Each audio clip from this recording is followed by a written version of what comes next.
want to see in the world. Be the love you want to see in the world. Oh, be the love you want to see in the world. Be the love you want to see in the world. Oh, be the love you want to see in the world. Be the love you want to see in the world. Oh, be the love you want to see in the world. Happy to hear that. It gives a very positive vibe.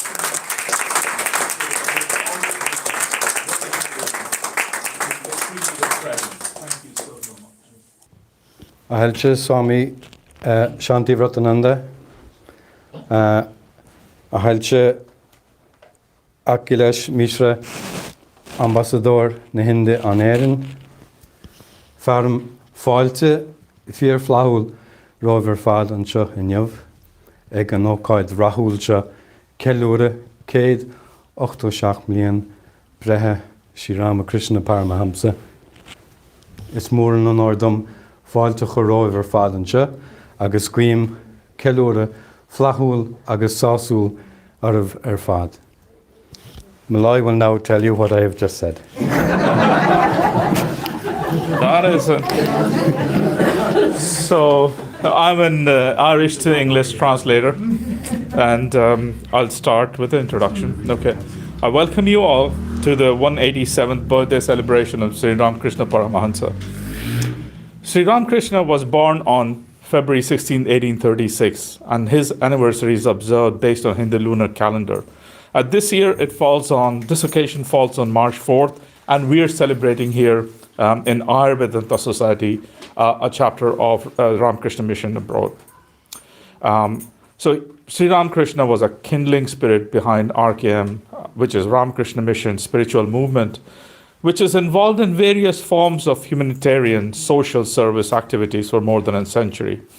Inspired by the ideals of renunciation and service, the monks and the devotees of the Matan Mission serve millions of men, women, and children, without any distinction of caste, religion, or race, because they see the living God in them.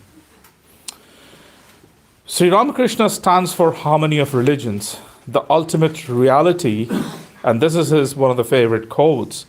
The ultimate reality can be realized through various paths taught in world religions. All religions are true insofar as they lead to the same ultimate goal, and he proved it. He did practice it, and he proved that you can do it by following either any of the religions, Hindu, Muslim, or Christianity. So that's an introduction, and here is the run order of the program. So Brian has already given us an introduction. Rose Emmett has sent her apologies, so she won't be able to be here. So we'll start then with Adrian Christie, who is the secretary of Dublin City Interfaith Forum. So a little bit of introduction about Adrian Christie. He's the secretary executive officer of Dublin City Interfaith Forum. He's played a key role in establishing the first official interfaith forum in Ireland, launched in Jan 2012. He's passionately committed to the achievement of racial justice and interfaith dialogue. His interests include human rights, interculturalism, interreligious dialogue and activity, and the role of religion in integration and social cohesion.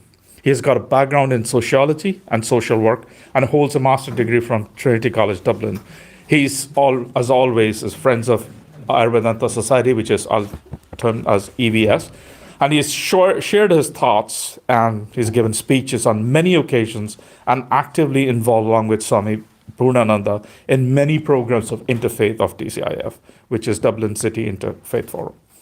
I invite him to speak on Sri Ramakrishna's contribution to the modern age. Over to you. Your Excellency, Swamiji, distinguished guests, ladies and gentlemen, friends, Namaste. It's lovely to be here with you after all this time. God, I think it's well over 2 years since I last was here. But every time I'm here, it gives it brings joy to my heart.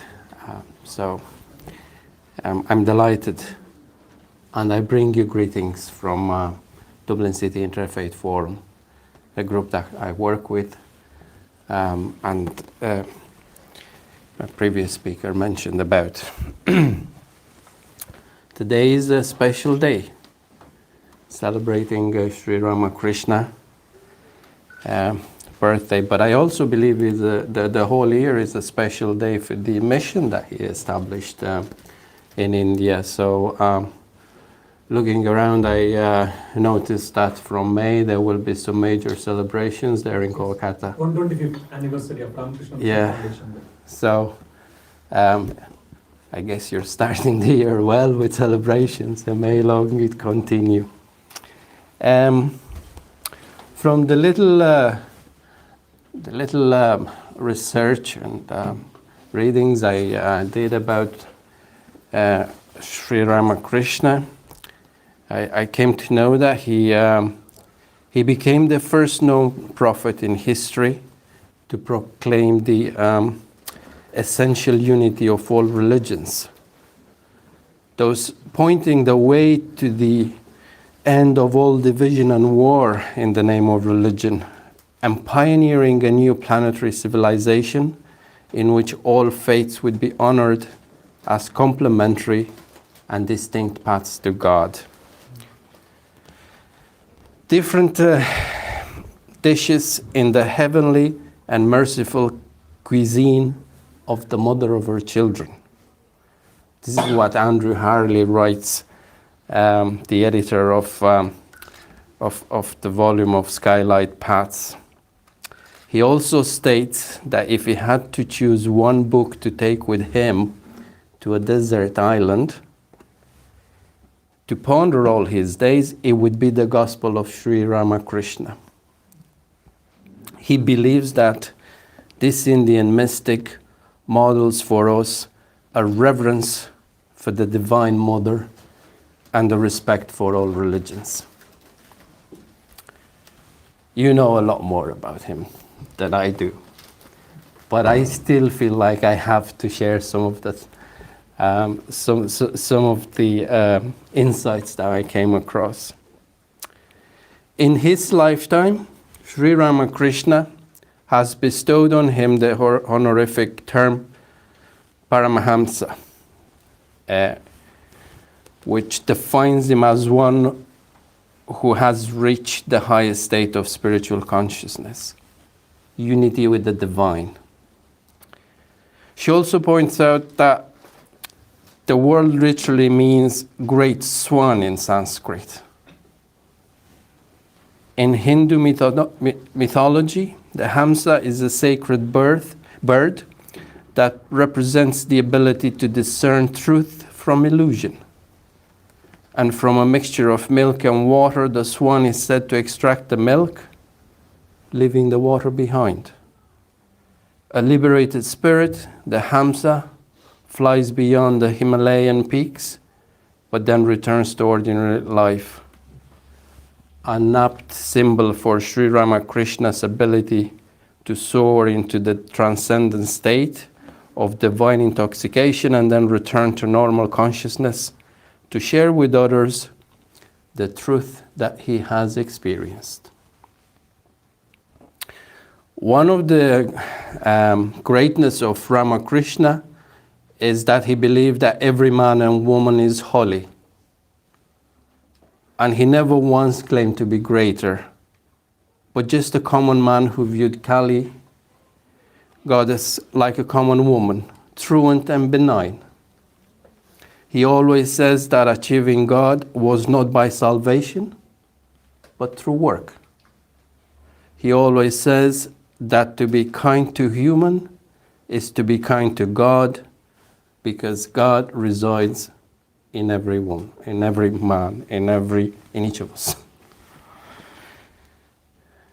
his most famous disciple, Swami Vivekananda, created the vision of Vedanta and its 4 founding principles: divinity of soul, unity of Godhead, harmony of religion, and service of and to man.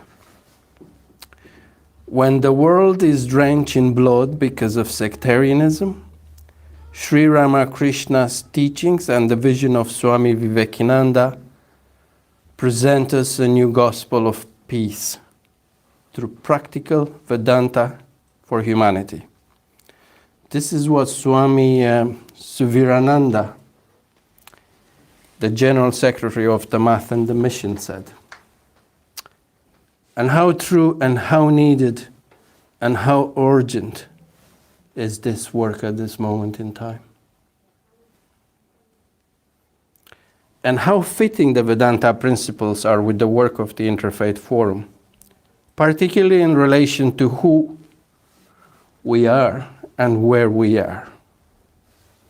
In terms of time frame, the Interfaith Forum is simply a toddler, because at the end of January this year, we celebrated our 10th anniversary. And one of the terms in our work that is often used is top-down and bottom-up in our conversations, but I would also suggest 2 further terms for the ways in which the Dublin City Interfaith Forum seeks to work, and that is margins in and center out.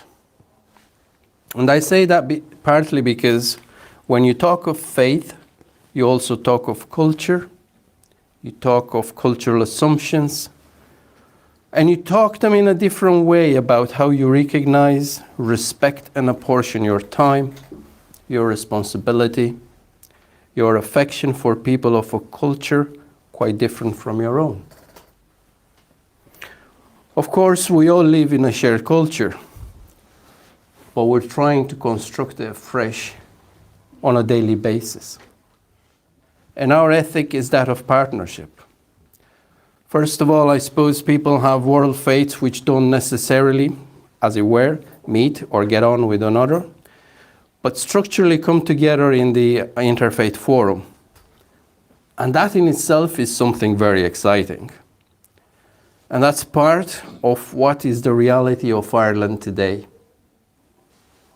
That people are here either with choice or without choice, and they want to make a working relationship with the country, which is their country. And we as faith communities are an integral group in our society, and we work in every community. We are increasingly recognized as partners in working for the common good at local level. And this is because we are committed to values of hospitality, justice, mercy, and peacemaking. I'm privileged to say that the kind and patient teaching of friends like the Swamis here, and everyone here at the Nivedita House, who over the last few years helped me learn and get a better understanding of this old and beautiful faith. And I'm so grateful to you for such a precious gift. I learned that the Vedic system of education is structured to support life all around. And this includes the study of ideal religion, ideal citizenship, ideal social life, ideal characters, ideal values, and an aptitude to think and act for the benefit of the entire world. I also learned that ethics and the importance of positive education are held in high regard in Hinduism. And this is so vitally important in these times when fake news, extreme right or extreme left rhetoric seems to rise its ugly head. Our values form the foundation of our ethics and moral concepts. We are not born into the world with ethical theories ingrained into us. We are rather set up to the process of value recognition and value designing and value creation, being of a reflective entity. In essence, values are our bedrock conception of what we want or what we want to avoid. Just like in my own tradition, our faith links us with God through prayer and teaches us to be active members in the community and society. We cannot function on our own completely isolated from community and society. It is not enough just to say the prayers. We must be committed to put God in our hearts and strive to walk a path of improvement. Perhaps to conclude, we'll refer to another one of my favorite passages of Sri Ramakrishna Gospel. Dive deep, O mind. Dive deep in the ocean of God's beauty. If you can plunge to the uttermost depths, there you will find the gem of love. Dive deep is a wonderful mantra to use whenever we're dazzled or bewildered by the manifold mysteries of life and of God.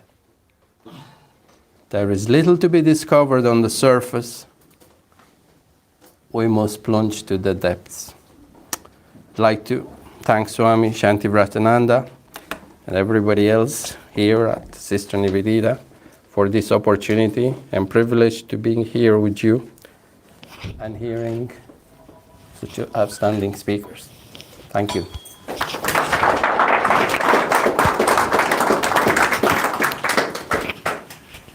Thank you, Adrian Christie. It was lovely. Dive deep when you're dazzled. Such a wonderful message. Next we have in our presence Indian Ambassador Akhilesh Mishra. Ambassador Mishra arrived in Dublin on 6th October 2021. Ambassador Mishra is a career diplomat. He belongs to Indian Foreign Service and has over 3 decades of rich experience in the entire gamut of Indian diplomacy. And I learned this through the website, and it's a huge. Before joining the embassy, he was deployed in the Ministry of External Affairs as an officer on special duty in India. He was posted in many countries. He was ambassador to India and Maldives, Consul General of India in Toronto from 2013 to 16, Deputy Chief of Mission in Kabul, Afghanistan, 2008 to 2010, Deputy High Commissioner, Tanzania. He was in San Francisco as a Deputy Consul General, and he has been serving in many different capacities in Indian embassies in Nepal, Italy, and Peru. Ambassador Mishra speaks Spanish, Italian, and Nepalese, or I'll call it Nepali, and knows among Indian languages Hindi, Sanskrit, beside English. And it's wonderful, which I also learned. Ambassador Mishra holds the degree of Bachelor of Technology and Masters of Technology, both from the prestigious Indian institutes, Indian Institute of Technology, IIT, Banaras Hindu University, ITBHU, and was a topper and the gold medalist in both, securing a 10 CGPA in MTech. He belongs to Varanasi, or also called Banaras, one of the holiest and most ancient historical and cultural living cities of India. And Ambassador Mishra has keen interest in Indian culture, especially Sanskrit, Vedic, and classical literature, Hindi and Urdu poetry, spirituality, yoga, and meditation. Ambassador Mishra is married to Mrs. Riti Mishra, and has 2 children. I invite His Excellency Akhilesh Mishra, the Ambassador of India to Ireland, to speak about Sri Ramakrishna.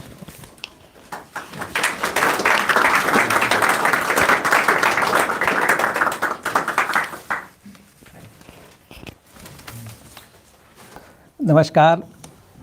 Today is a very special day, not only on account of the 187th birth anniversary of Pujya Ramakrishna Paramahansa, but also it's something very special for me also today. Today I'm completing 5 months of my tenure in Ireland. And like a newly married couple, we celebrate the blissful ending of every week. So I'm very grateful to our friends in Ireland, the wonderful, most generous, kind people of Ireland, who have hosted my wife and me with such kindness, warmth, and affection that we are very grateful. Every single day we are grateful. And also, there couldn't have been a better way to celebrate this day than listening to your mesmerizing bhajans and chanting. You transported us to the divine world. Amazing.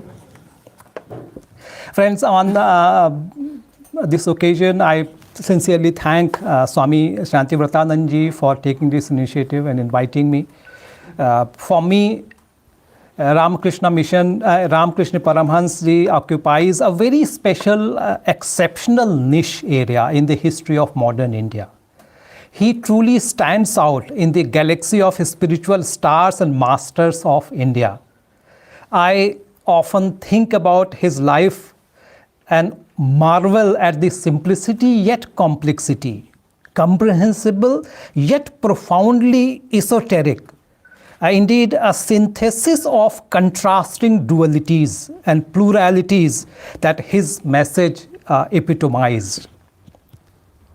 I wish to share as an individual my some perceptions about Ramakrishna Paramahansa.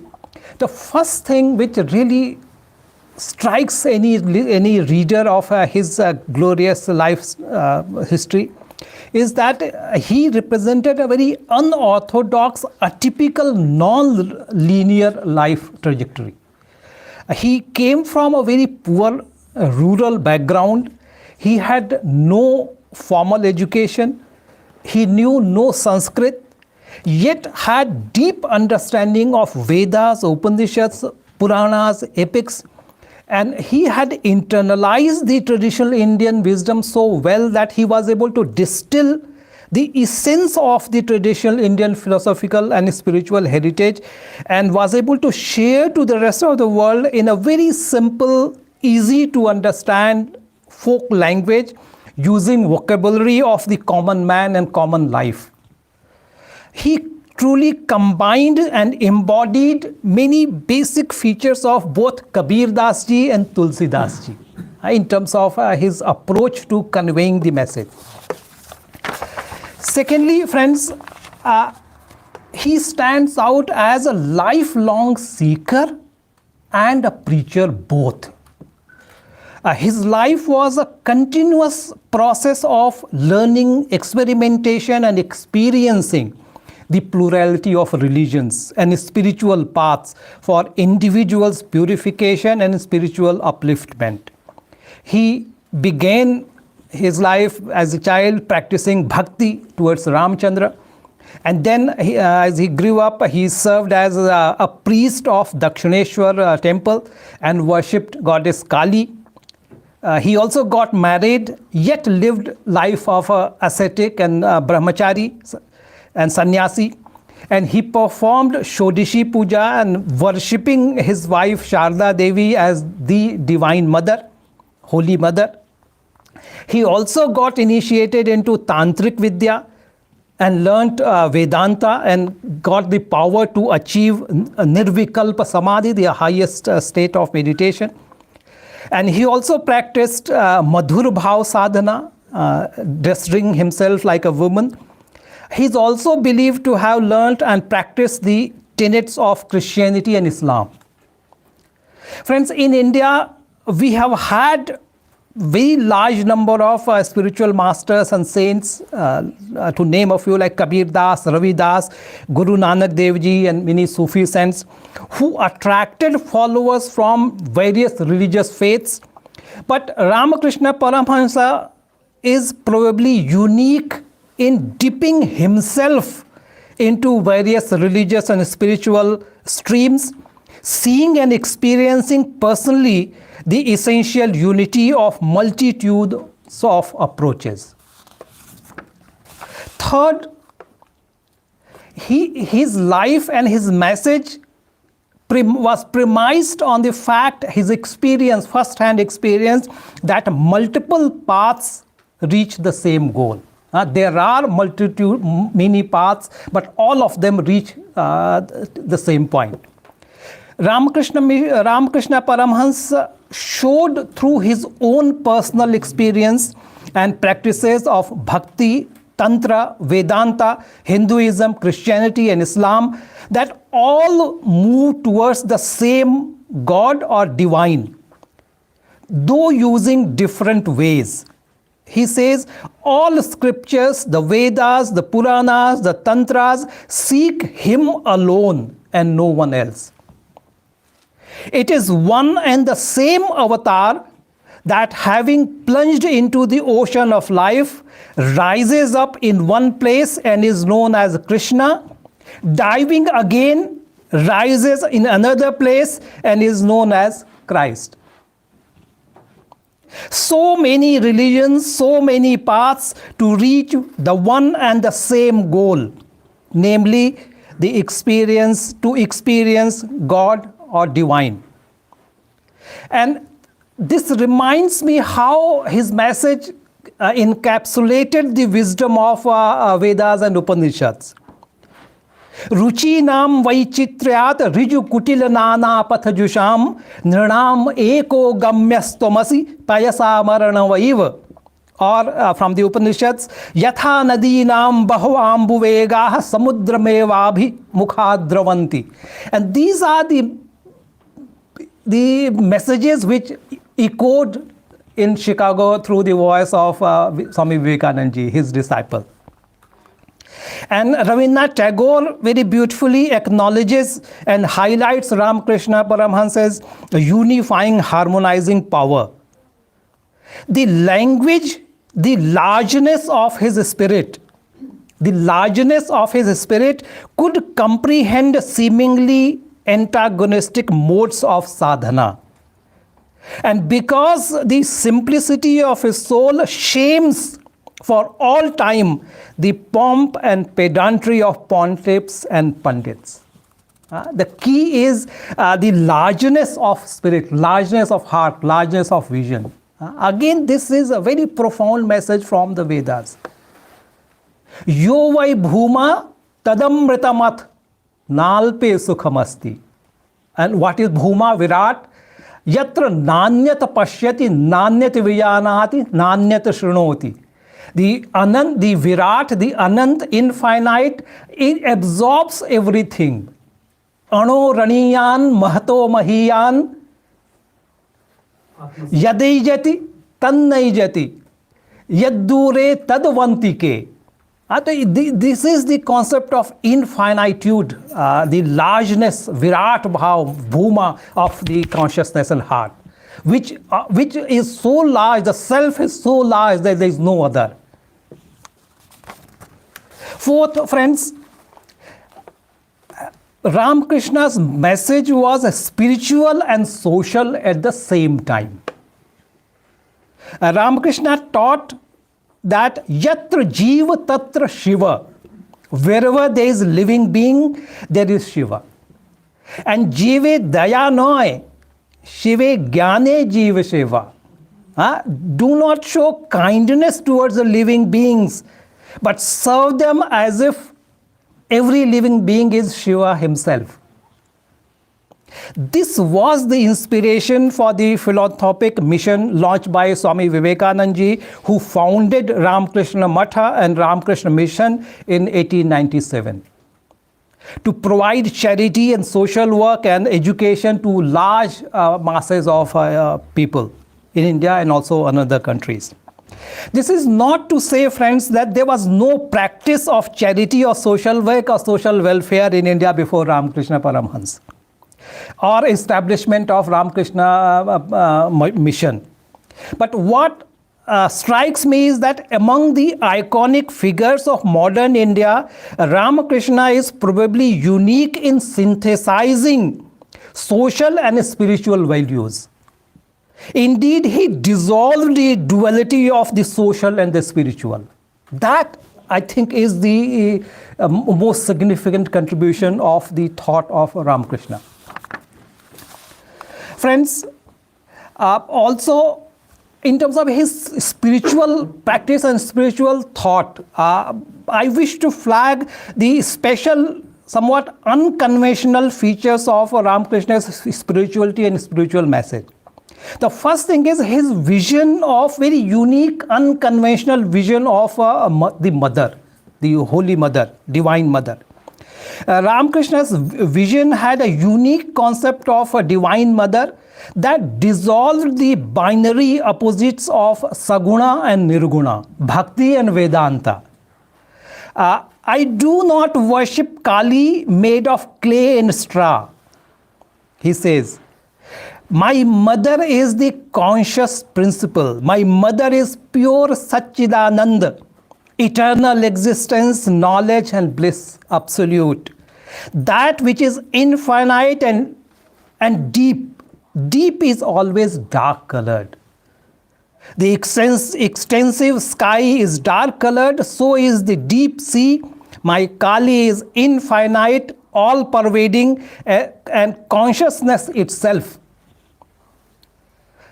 I am like Kartikeya. I consider every woman as my divine mother. And also when he was asked why he called the deity, the divine, as a mother, he says, because the child is most free when he is with the mother. And she alone loves and cares for the child more than anyone. And the dispute, the absolute color, and he gives about to showing that unity of all perceptions. He gives example of a dispute arising out of color of a chameleon. Chameleon changes the color of its skin very regularly. So someone was saying that the chameleon is green, someone is saying chameleon is blue, someone is saying chameleon is red. And they were all fighting. They went to a wise man and he says, Swamiji, you tell us who is right, who is wrong. He says that the color of a chameleon is red. He says, yes, it is true. Then again, another person stood up and started shouting, why do you say this? I saw it myself, the color was blue. So he says, yes, you are right. And then someone says, the color is green. And then he says, yes, you are right.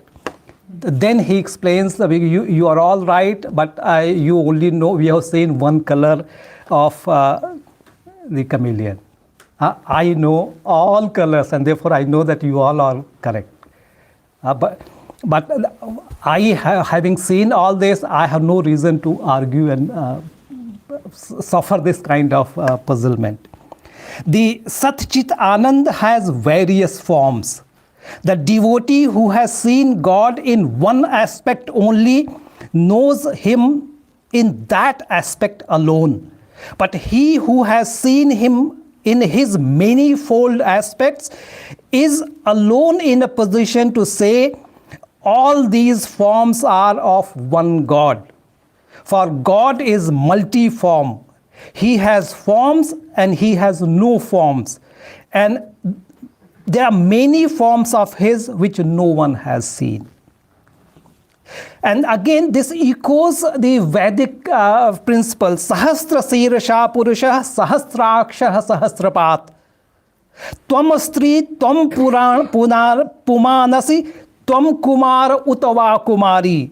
Tvam Jirno Dandena Vanchasi. Tvam Jato Bhavasi Vishwato Mukhaha. This is from Upanishad. That is how Ramakrishna Mission was able to distill the essence of Vedas and Upanishads and convey it in language which everyone could understand. And to him, the root cause of suffering and conflict arises because of ignorance. Knowledge leads to unity and ignorance to diversity. Knowledge and love of God are ultimately one and the same. Thank you for reminding us. Knowledge and love of God are ultimately one and the same. There is no difference between pure knowledge and pure love. He who has faith has all, and he who wants faith wants all.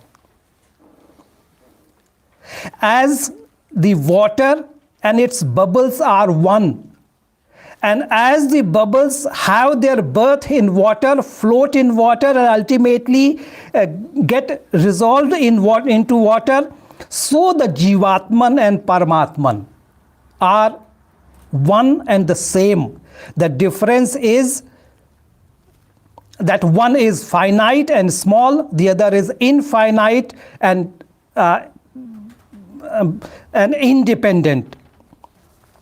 Friends, one practical message that the Ramakrishna mission gave to all of us, that we should not run after miracles.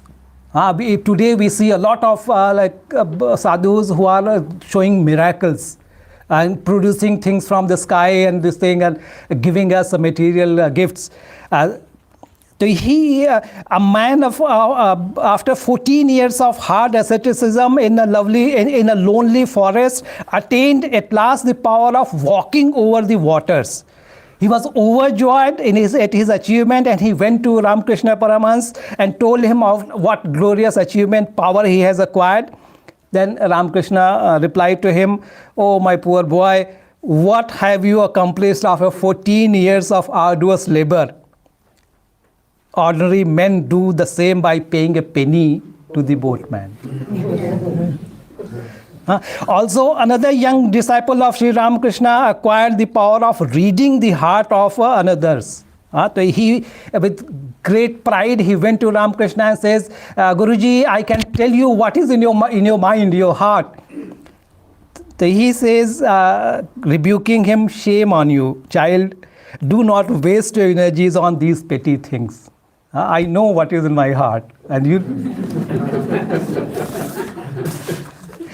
Also, friends, in terms of practical message for today and all times to come, is that we all are responsible for our experiences and how our life progresses, life trajectory. And the role of ego and individual accountability. Again, Ramakrishna gave us a very vivid example. The sun can give heat and light to the whole world, but it can do nothing when the clouds are in the sky and shut out its rays. Similarly, as long as egoism is in the soul, God cannot shine upon the heart. Where is God? How can we get to Him?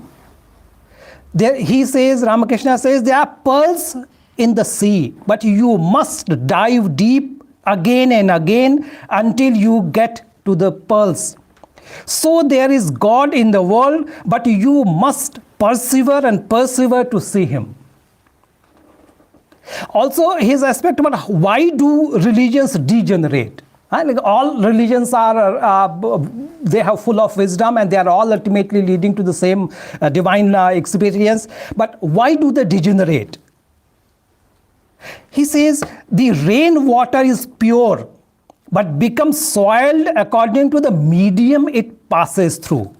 If the roof and the pipe be dirty, the discharge is dirty. So if we see so much of turmoil in the name of religion, it's not the fault of the religion, it's fault of the medium through which the religion passes. Also, the importance of vivek and vairagya, not just rituals, not just bookish knowledge. It is useless to pore over holy scriptures and sacred shastras without a discriminating and dispassionate mind. No spiritual progress can be made without discrimination and dispassion, vivek and vairagya. And this is our responsibility to inculcate those powers. He who tries to give one an idea of God by mere book learning is like a man who tries to give an idea of Kashi by means of a map or a picture. Friends, as you know, India is celebrating Azadi Ka Amrit Mahotsav, 75 years of India's independence. And I think Ramakrishna's message is extremely relevant today for our contemporary society. The first point is the core tradition of Indian thought has been to have a harmony between the spiritual and worldly life. A balance between four purusharthas. A boat may stay in the water, but water should not stay in the boat. So an aspirant may live in the world, but the world should not live in him. And this is so profound because all of the suffering, all of the strife that we see is because of our parochial aptitude and running after matter and material being, well-being, material, instantaneous sensory gratification. And that will not lead to peace and tranquility and harmony in the society. Na jatu kamah kamanam upabhogena shamyati. By pursuing that path, you are bound to suffer and end in misery.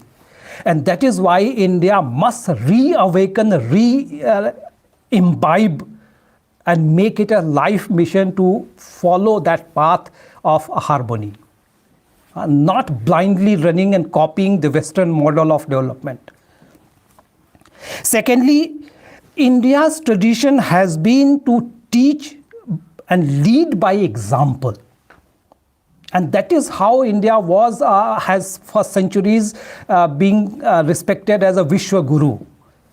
Etad desha prasutasya sakasad agrajalmanah swam samcharitram shiksheran prithivyam sarva manavah.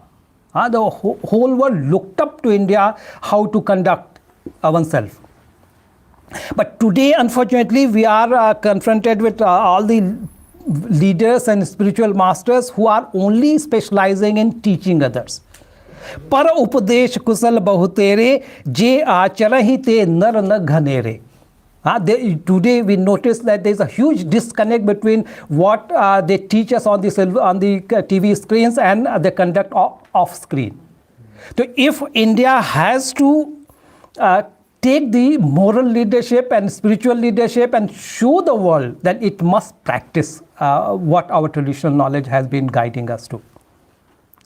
Yad yad acharati shrestha tat tad devetaro janah sa yat pramanam kurute lokastadanu vartate. The people who are in the field of guiding others in the spiritual field, they have a moral responsibility to practice what they preach others. In the end, friends, Ramakrishna Paramahansa spoke about the divine power like Kalpariksha. You sit under that divine tree and whatever you wish, it becomes a reality. And this is again very important message because if you feel you are weak, you become weak. If you feel you are strong, you are immortal, you are strong and immortal. And this was also echoed by Vivekananda ji in Chicago in his glorious message.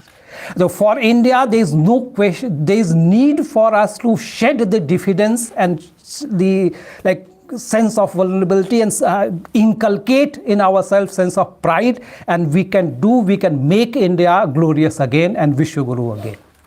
Thank you so much.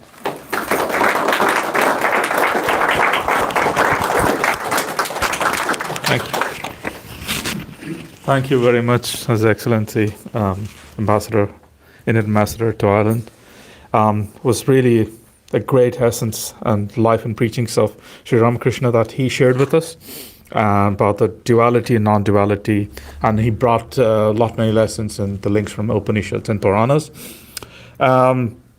Some of the essence which I picked up is serving humans as means to reaching ultimate goal, which is Satchidananda.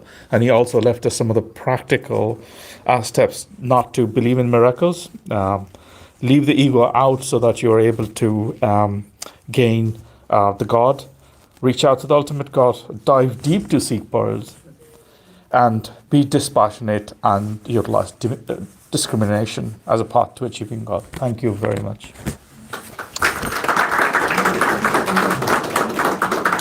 Next, we have our own Poonam Rane, who was elected councillor representing Indian Diaspora. She was elected as a councillor in Fingal County Council in 2019. She's obviously a friend of EVS and has been known to us for many years. She's shared her thought in the platform and spoken on various topics featured in EVS celebrations. She is a very strong supporter of initiatives like Women in Tech and Girls in Tech. She mentors technology startup and female entrepreneurship to build and foster an organic community promoting good mentorship. I invite Poonam Rane to give a talk about contribution of EVS. Thank you. Sorry.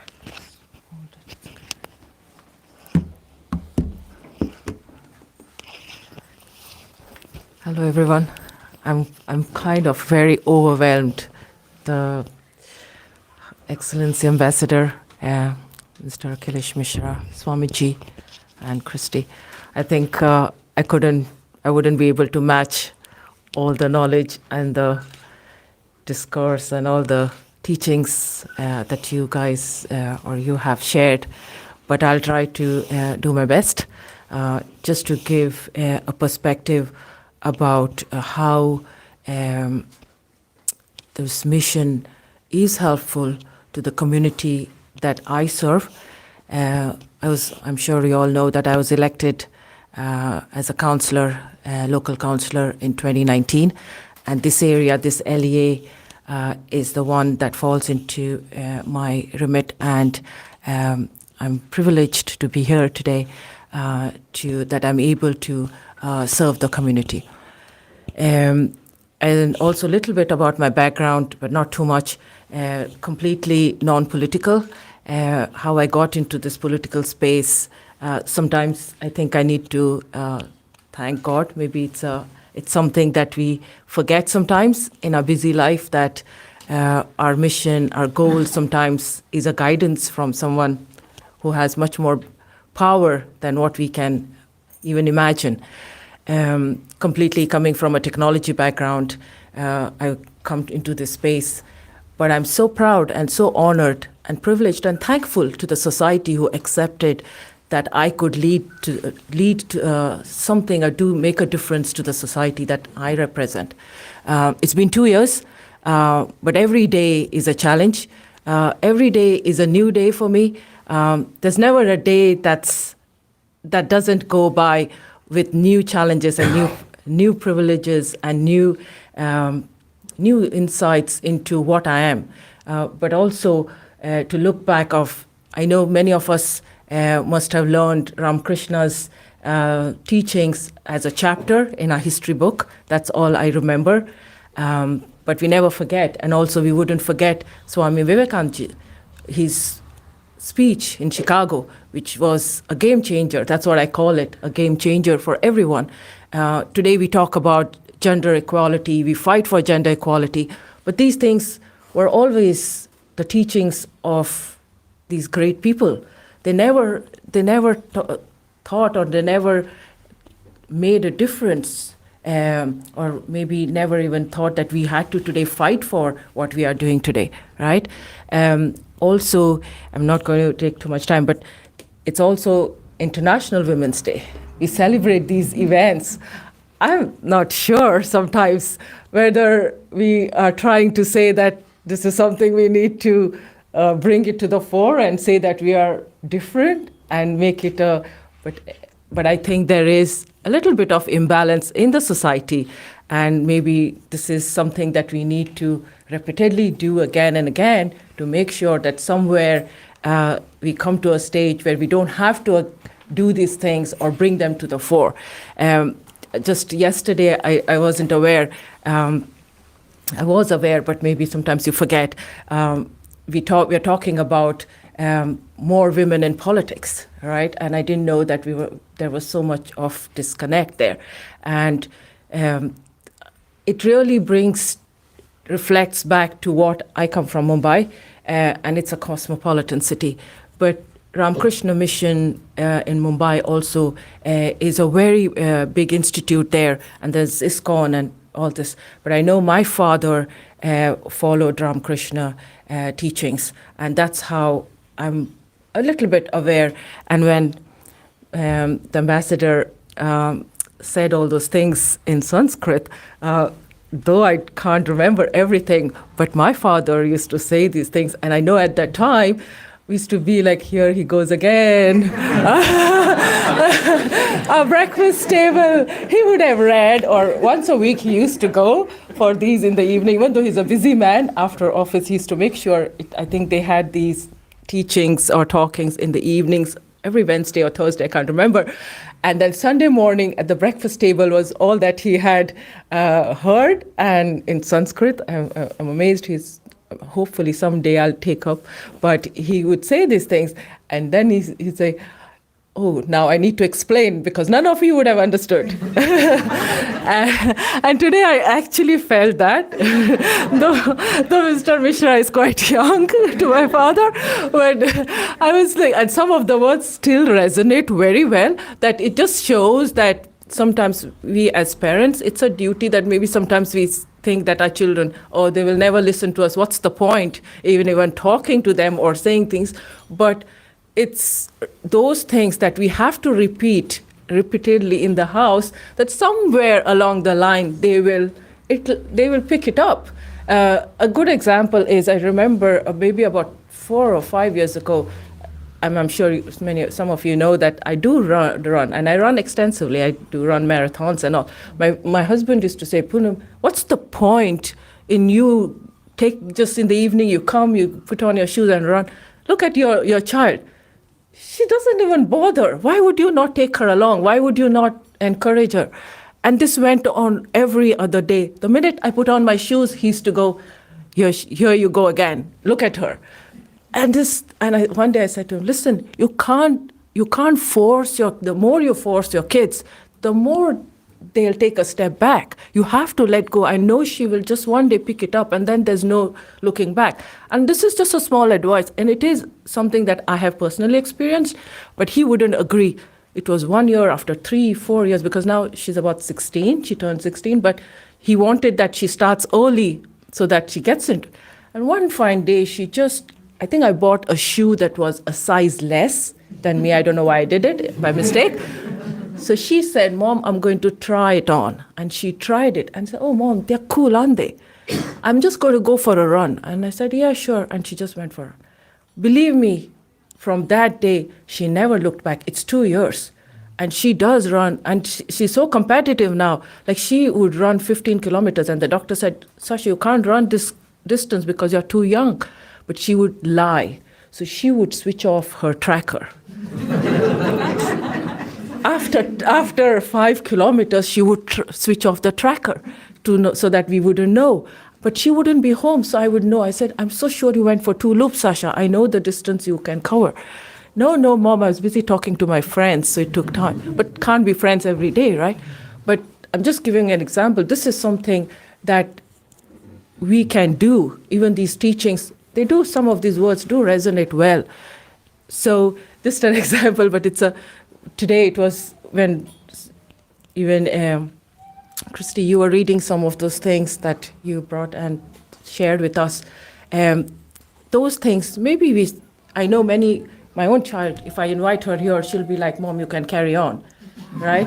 So I'm sure some of your kids do the same. But it doesn't stop me. I do still go, and I know she will follow, or they'll follow us, whatever we do. So some of these, even the books, I leave these books on the table, on my coffee table. So just so that even if they glance, they'll pick it up someday and read it.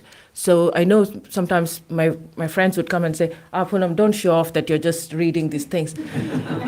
I let them say, it's show off. I haven't read a page, I would say. That's what I would say. But it's for the kids. The books you want your kids to read, leave them on the table. Similarly, it's the teachings of these. How can we encourage the younger generation to pick up some of the teachings or learnings that these great people left for us behind? Is something that is, today our society is really looking for these teachings. Now, this area, right, I'm going to talk a bit about this area. I know Purnanand Swami, when he had told me that there's this Nivedita house here, I was surprised. But I said to Swamiji, it's a really good place to be because the area here needs something like this. I come to the school called Ladies Well. There's one school here, and there's a secondary school called Riversdale. I do a lot for this school because we are trying to make this school a better place. We're trying to encourage more and more kids from some of the kids who are dropouts to go to school. So lots of funding went into making the school a better place. So I also want that at some stage, when the kids, instead of finishing this after school, they go about loitering, wondering what to do, especially in the winter months, I hope they get associated with an institute like this, where some of these teachings make a difference to them, this society. Because these are the kids sometimes who are not privileged enough to see some of the differences that are there in the society. They lag behind. We try about making them integrate with the society, etc. So that's all I'm going to leave a message with, saying that something that I'm proud of, that I am able to give back to the community that we live today. And in my role, I have 3 more years to go, and hopefully by the end of the 5th year, I feel that I did make a difference by being a councillor. Thank you.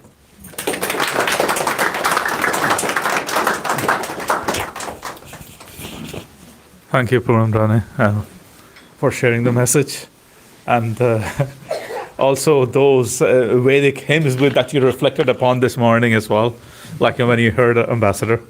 So that's great. But of course, yes, those teachings, you need to have those teachings and share that with your kids and everywhere around.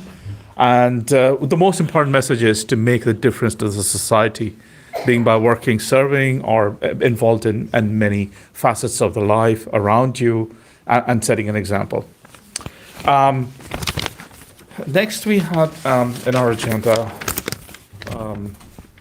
Archbishop Church of Ireland, Dr. Michael Jackson, who has sent his apologies, but Biswajit Basu will read his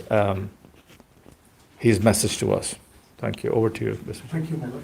So, dear devotees and friends, and Pranam Swamiji and Your Excellency. So I've been entrusted by Swami Shantipratanandaji to read out the message which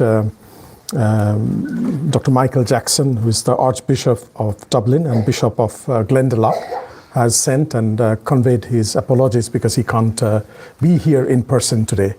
So this is a message from Church of Ireland, United Diocese of Dublin and Glendalough, and the Most Reverend Dr. Michael Jackson, who is the Archbishop of Dublin and Bishop of Glendalough. He's a primate of Ireland and Metropolitan.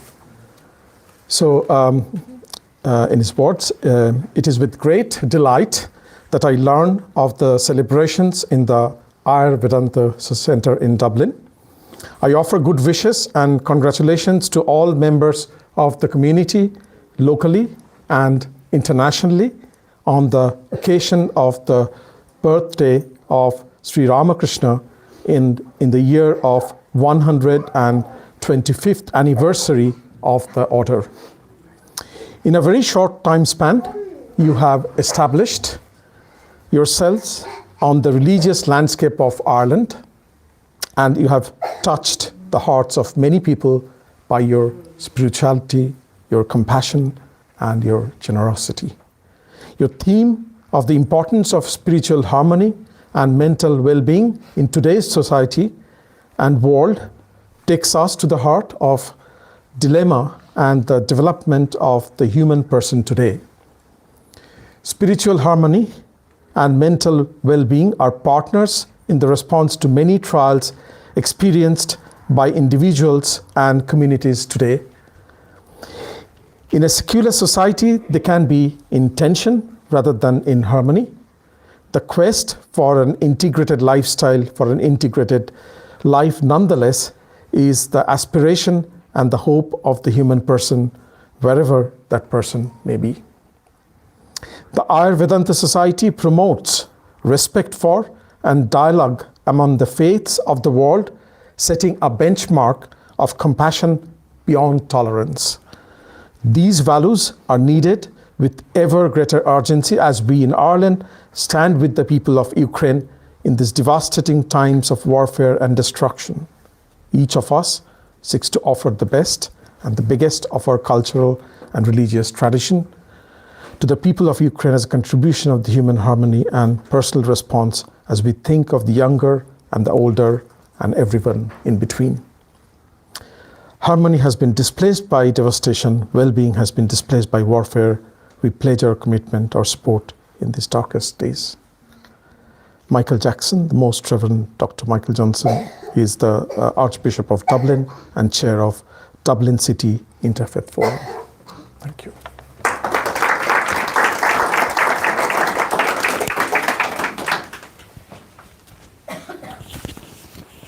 Thank you, Biswajit, for sharing us the message of Archbishop Dr. Michael Jackson for the peace and for the world as well.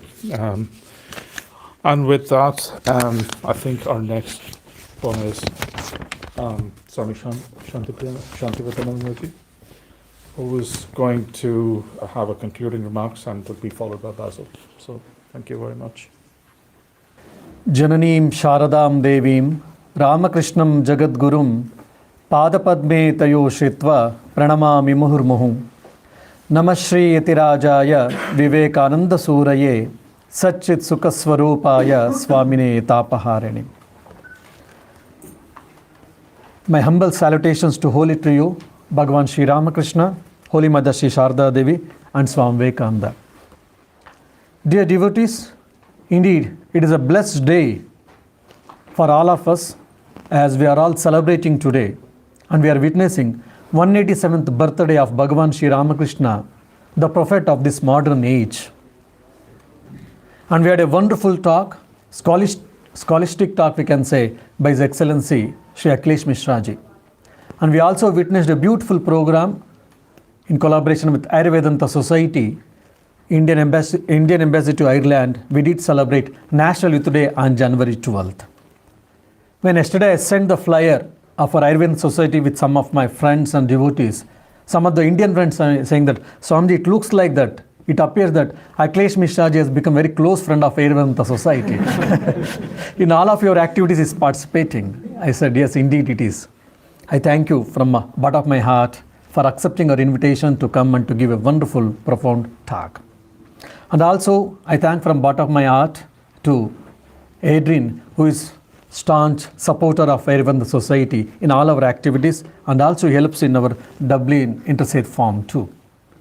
And again, my special thanks to Poonam Brane, who is the councillor of our county, and also she was instrumental in preparing the community garden in front of our ashram. Because there were so many nonsense things were happening sometimes and all. When we requested, and she was, of course, she came with all her support and she created a community garden. As a result, a lot of problems has reduced. I thank her also.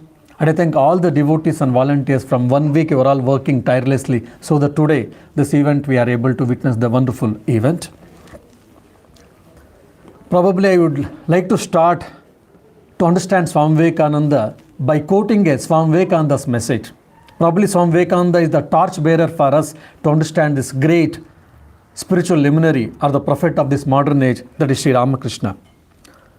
Swami Vivekananda says thus, the nectar which has been obtained by churning the infinite ocean of the Vedas, into which Brahma, Vishnu, Shiva and other gods have poured their strength, which is charged with the life essence of the different incarnations who have visited this earth, Sri Ramakrishna holds that nectar in his person in its fullest measure.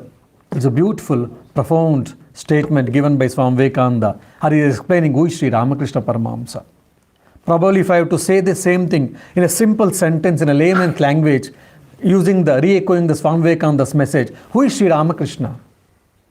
Who has made his life as a spiritual laboratory? He is Sri Ramakrishna.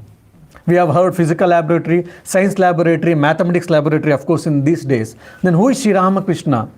In a two simple words, we can try to understand who is Sri Ramakrishna, who has made his life as a spiritual laboratory. Why? because in his life, in his just 50 years of his life, he practiced all the major religions of the world. Not only that, Because it's a French, Greek, Latin, probably. Something Swami is telling in Sanskrit, as Akhilesh Mishraji beautifully quoted so many wonderful hymns from Vedas and Upanishads. Probably the running meaning of this hymn, it goes like this. The Vedas, they call the divinity as a Brahma, or a Vishnu, or Shiva, or Rudra, or Indra. Yam Brahma, Yam Vaidika Mantra, Dusha Puranaha. Then someone say that the followers of Shiva, they say that the Lord is Shiva. The followers of Vaishnavism, they said the Lord is Vishnu. The followers of Shakta, they said the Lord is Durga. And someone said, no, all of them, in front of us, father and mother is there. They are the living embodiment gods. For us, my father and my mother, they are the God. And someone said, the follower of Sikhism said, Sashri Akaliti cha Sikha Santaha. And Buddha, the follower of Buddhism, they said, Buddha is the Lord. And the follower of the Jainism, they said, Tirthankaras are the manifestation of the Lord. But all of them, the God is only one, but we call five different names. 1,000 years before, our Rig Veda said, Ekam Sat Vipra Bhuda Vadanti. The truth is one, we call by different names. So Sri Ramakrishna stands for this harmony. Sri Ramakrishna stood for this beautiful truth. And one of the young chap, he had asked me in India, Swami, we saw, if you read Ramayana, Rama killed so many demons, Rakshasas we say. Krishna, he killed so many Rakshasas, demons, and he was instrumental. Similarly, if you see Devi Bhagavata, even mother in the form of Durga, in the form of Chamundi, Shumba, Nishumba, so many demons she killed. But in Sri Ramakrishna, he never killed anyone. So how can we accept him as a God? I said, forget about killing. He never used to, he failed to even keep his cloth on his body because his mind was always above. So probably he used to feel difficulty to even keep a cloth on his body. So what to speak of killing any demon? Then Swami, how can we accept Sri Ramakrishna as a God? You are the follower of probably Ramakrishna. For you, he may be a God, but for we, how it is? Can you give a rational behind this? Then I said, probably Swami Vivekananda comes to our rescue here. Samshaya Rakshasa Nasha Mahastram. Sri Ramakrishna, because Sri Ramakrishna understood in Dwapara Yuga and Treta Yuga, where Rama and Krishna lived, there are probably 10 or 20 or 50 or 100 people were there, demons. If by killing them, the happiness and the peace can be established easily in the world. But in the Kali Yuga, there are hundreds of demons. Probably Sri Ramakrishna starts killing the demons. And the demonic nature was got into us. Then half of the globe he has to clear. So that's the reason he never went to that venture. Then what did he do? He tried to kill, or he gave a wonderful talk, or he made his life and he showed us to kill the demonic nature in us. In the Kali Yuga, the great problem for all of us is doubting mentality, samshaya, whether God exists or not. Have you seen God? That's what even Swami Vivekananda came to Sri Ramakrishna with that question. Have you seen God, sir? So we have got the doubt about the divinity. We have got a doubt about ethics. There are always good people suffer. Then why should I become good? Such type of questions we do get. So we have got all doubt about the existence of divinity, existence of Lord, existence of goodness, about the existence of all the suprasensual things. So Sri Ramakrishna came, and to larger extent, he removed or he killed the Samshaya Rakshasa in all of us, and whoever is following him. So by this, what happened? By that, what happened? When Sri Ramakrishna descended on this earth, what was the situation? Most of the people, they had left their religion, they had left their spirituality, and especially in India, the people felt that, oh, Vedas, the Upanishads and all came from Rishis. Who are Rishis? They had a long bed. They never had schooling like us. So probably they are superstitious, they are blind beliefs, they are just hypothetical arguments. But Sri Ramakrishna made his life a spiritual laboratory, and he showed that whatever the truths spoken either in the Bible or in the Quran or in the Vedas and the Upanishads, all of them are truth, and it can be practiced now also, and it can be understood now also. That's what. So this faith is the very important for all of us. Once we have got faith in the existence of Allah, in the existence of the goodness, in the existence of divinity, our life is taken care. We get a beautiful approach, and we have got a beautiful perception about our life and about our society. Probably for all this, we get a beautiful story which we see in the life of Sri Ramakrishna. We have studied Sri Ramakrishna's life in a detailed way. We definitely, every one of us, we know the life of Rasika. This Rasika comes from a rural background, poor background. From this modern language, if you have to say, he was an illiterate person. He never, at least Sri Ramakrishna had a schooling of 4th standard, and this Rasika never had. He never has gone to school at all in his life. So he never knew how to read and write. And he was a sweeper in Dakshineshwar. Dakshineshwar was the place where there was a beautiful temple of dedicated to Mother Kali, Bhavatarini, and Shiva and Vishnu, and all, where Sri Ramakrishna practiced all his spiritual disciplines, and he spent most of his life. And he was a sweeper, and he used to come morning to evening, twice or thrice he used to sweep, and he was paid for that. And every day he used to see, he used to witness then all the famous people of Calcutta or in and out Calcutta, they used to come and they used to pay the respect to Sri Ramakrishna. And somehow he was attracted towards Sri Ramakrishna, and he felt that he's something special guy. Probably if I get a grace, if I get a blessing from him, my life also will be blessed. But at the same time, he never had enough courage to go and approach near Sri Ramakrishna. Why? Because on that day, so many scientists, so many great pandits, magistrates, doctors, engineers, so-called, all of them, they used to come and they used to sit under the Sri Ramakrishna, and they used to listen to Sri Ramakrishna's words and teachings. So this Rasika had a feeling. I had a probably inferiority complex that I am an illiterate person and I belong to the low caste, so I am not supposed to go there probably, whether I'll be allowed or not. But in his heart, there was a craving, internal, intense craving that I should go to Sri Ramakrishna and I should receive the blessings of Sri Ramakrishna. But at the same time, he never had courage. Every day he used to feel bad about it, and he used to cry. He used to go and probably hide behind trees and he used to cry, "Oh God, when you will give me enough strength, I will go and I will get the blessings of this great person, Sri Ramakrishna." It happened for 1 or 2 or 3 years. One fine day, Sri Ramakrishna was going to nature call. That day somehow, for 2 or 3 years, probably intense desire was, craving was there. That made him prepare, that mind was prepared. That day he went and he holded the Sri Ramakrishna's feet and he profusely cried. And while crying, he washed the feet of Lord Sri Ramakrishna. Sri Ramakrishna asked, "Rasik, keyhole, what happened? Are you okay? Is there any problem in your house?" This fellow Sri Rasik asked, "Please tell me what will happen to me during my death." What will happen? Whatever happens, it will happen. He is also telling in a formula way. No, you should promise me that during death, during the end of my time, you should come and bless me, you should protect me, you bless me. I mean, that sincere devotion. He never knew any mantra, he never read Vedas, Puranas, Upanishads, Bible, Quran, Talmud of Judaism. So he had never studied any things, he had never had any discourse, but he had a sincere devotion and he had a faith in the divinity. He had a faith in that God consciousness. He said that you have to protect me. And how will I know that you are protecting or you are blessing me? At the verge of my death, at the fag end of my life, you should come and you should bless me and you should appear to me. That's what is prayer. Sri Ramakrishna said, "Okay, let your prayers be fulfilled. Let your wishes be answered. Let your prayers be answered." Then he left. Then he used to clean every day, and afterwards, then slowly he became old and physically was not well. And his daughter came and she started her work. His father's work continued. When he was at the fag end of the life, one fine day, he called all his family members that today morning itself you cook and you eat and you don't come to near me till I call.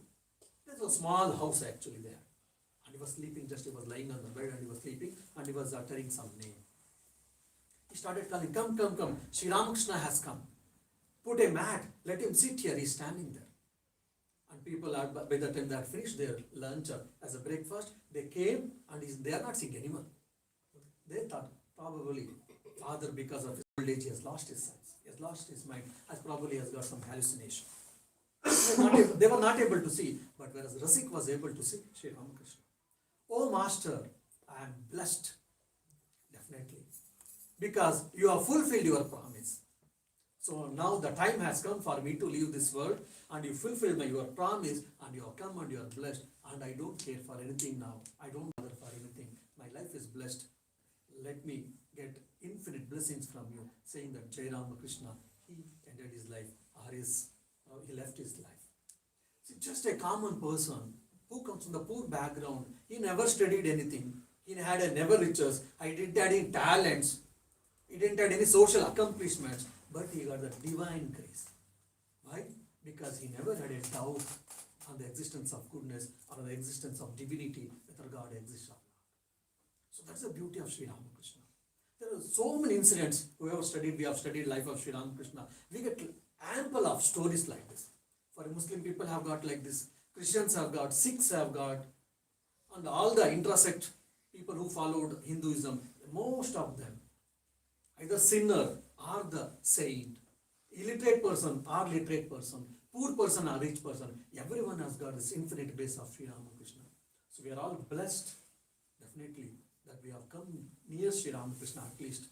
So we shall all pray to Sri Ramakrishna fervently to give more and more devotion, to give more and more faith in the existence of goodness and in the existence of divinity, or in the existence of the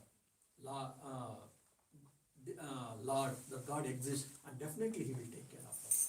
Definitely. It is not mere hypothetical argument, or it is just not mere thinking, rather it is a matter of fact, and it is truth too. And Sri Ramakrishna is a testimony for all these things. So let this day be a probably for all of us to remember this more and more, and let us try to practice in our own way. Thank you once again for all of you.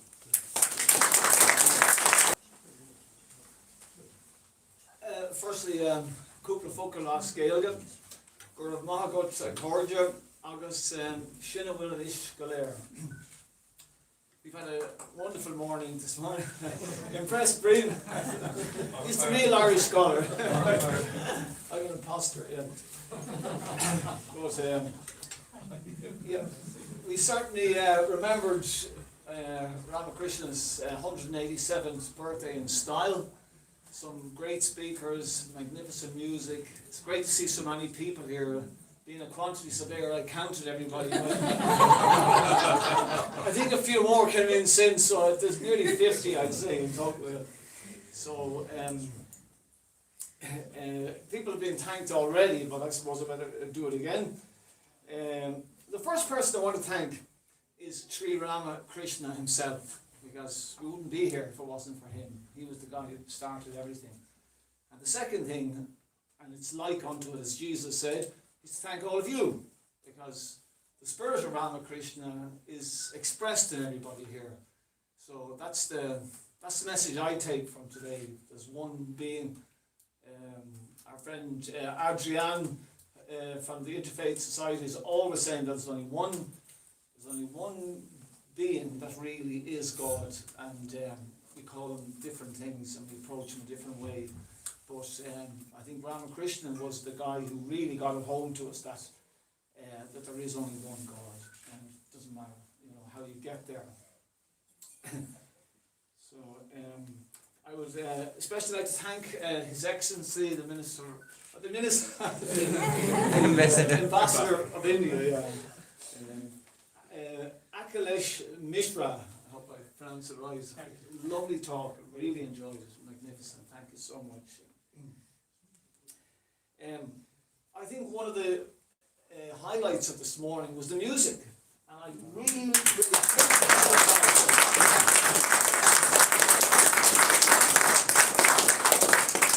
it was really magnificent. I joined in every single song, and the words were so beautiful, and I actually had a tear in my eye once or twice. So well done. You were true. I think you made the celebrations. Yeah, thank you.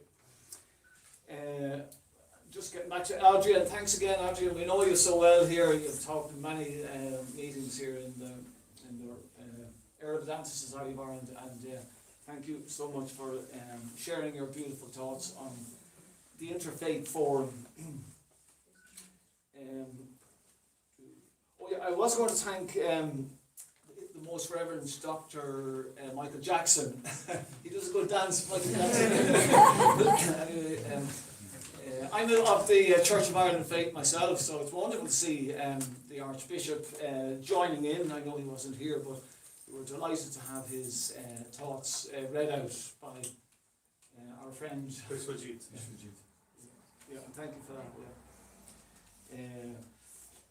Of course, Tu Namrani, our distinguished councillor, thank you so much for sharing your thoughts and telling us what you're doing for the community, helping us all in every way. And are you going to leave after the 5 years? Is that what I? 5 years, they will decide whether I did a good job or not. I'm sure you're doing a great job. Yeah, from what you say. Anyway. That will reflect after 5 years. Thank you.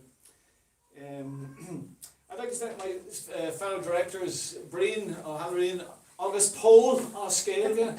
Paul is the Irish for Paul, and Breen for Brian, who contributed as well, absolutely. And not forgetting our esteemed minister in charge, Swami Shanti Bhattananda. Thank you so much for your wonderful thoughts on Ramakrishna. Nearly finished. I was struck by one of the items on the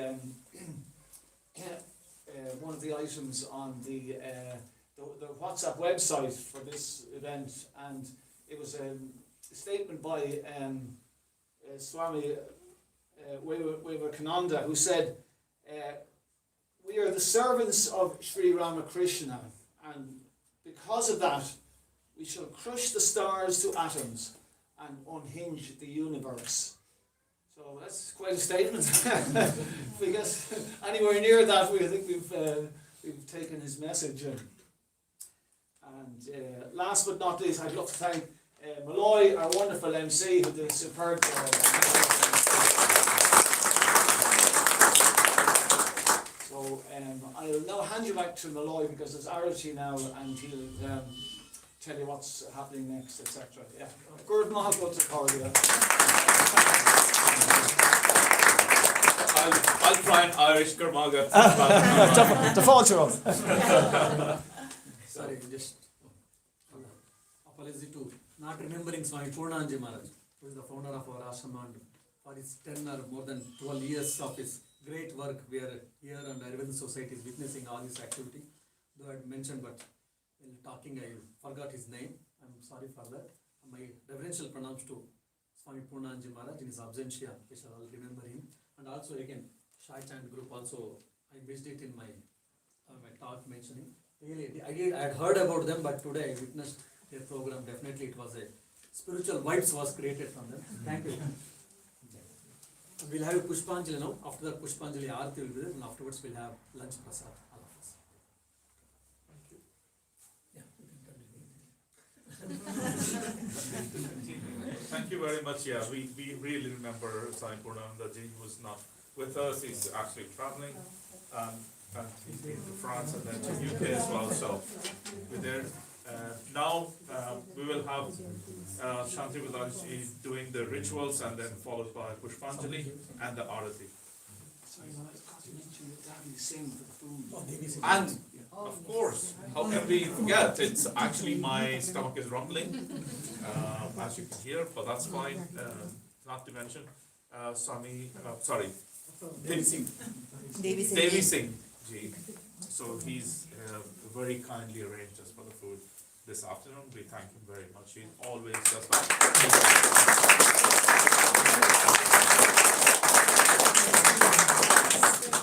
And now it's our tea program. Before that, we'll have Pushpanjali. We'll take a brief moment and we're preparing ourselves here, and then we shall start with our Pushpanjali.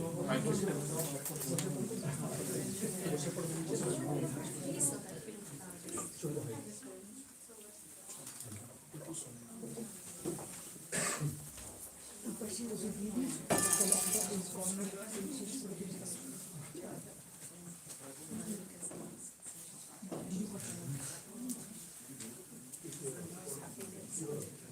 you.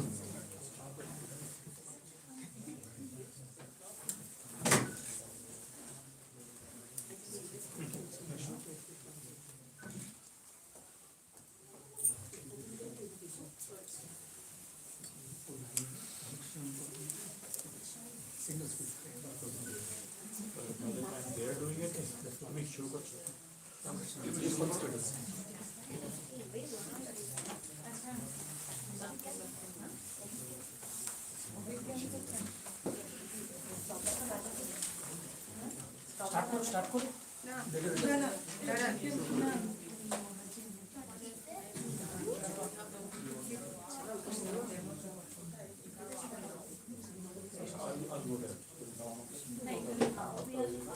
is hymn number 17. Sorry, hymn number 13, page 17, Ramakrishna Sharanam.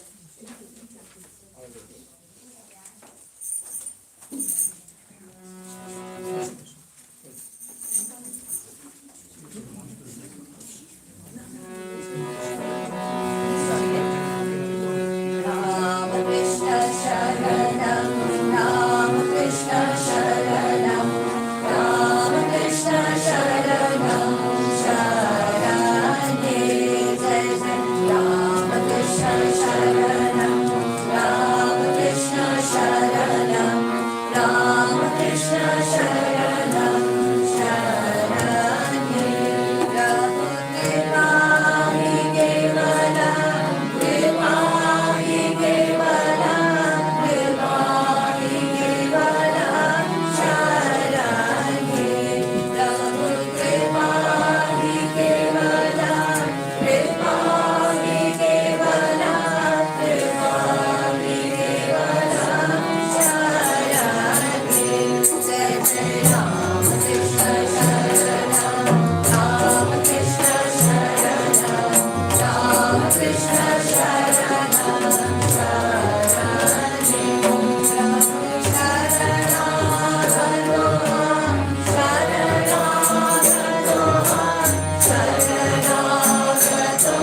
Sharanam, Sharanye. Prabhu Sharanam,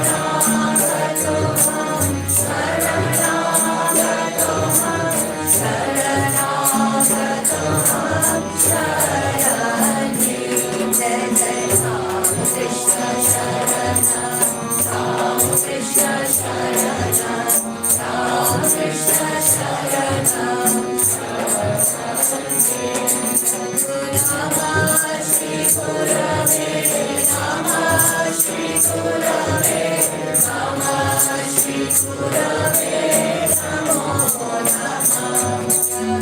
Namah Shri Gurave, Namah Shri Gurave, Namah Shri Gurave, Namo Namah. Jai Jai Ramakrishna Sharanam, Ramakrishna Sharanam, Ramakrishna Sharanam, Sharanye. Ramakrishna, Ramakrishna, Jaya Jaya Ramakrishna, Ramakrishna, Ramakrishna, Jaya Jaya Ramakrishna, Ramakrishna, Ramakrishna, Jaya Jaya Ramakrishna, Ramakrishna, Ramakrishna, Jaya Jaya Ramakrishna, Ramakrishna Sharanam, Ramakrishna Sharanam, Ramakrishna Sharanam,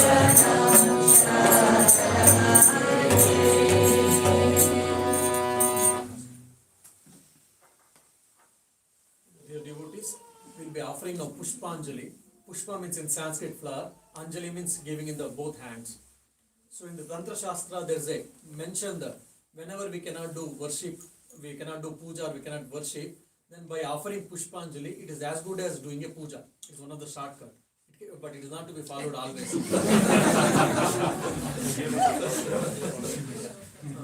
So because all of you cannot worship, so that's the reason we are, so you can also involve in the worship so that this Pushpanjali is done. So now I will chant a mantra, you can repeat after me. Afterwards, whatever is the prayer is there in your mind, to fulfill your wishes, you can do it. Afterwards, volunteer will come with a small basin like, you can offer the flowers there and we'll offer the lotus feet of Sri Ramakrishna.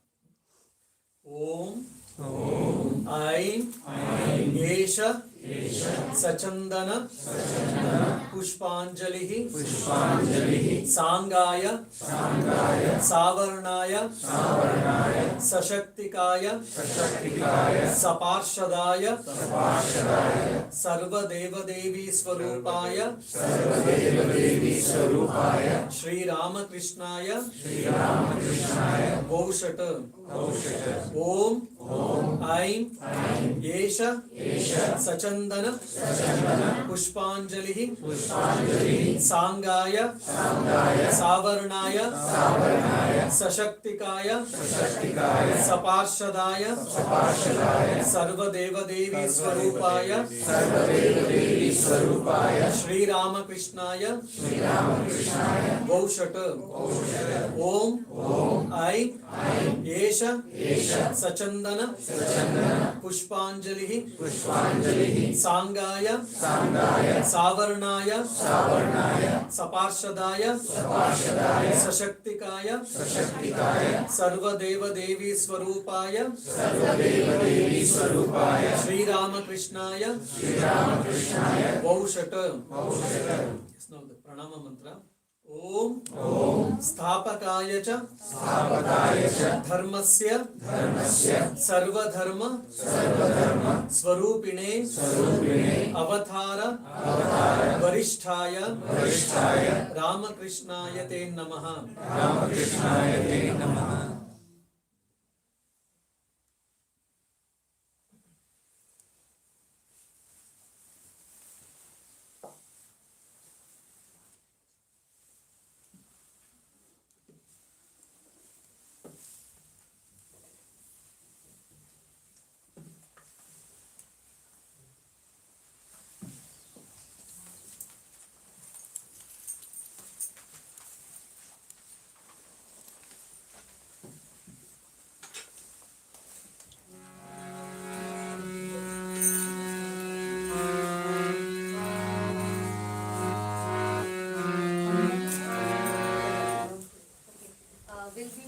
During Arati, we sing this Khandana Bhava Bandhana. This is the first hymn in the hymn.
Hymn three.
sing happy birthday song. Happy birthday to you.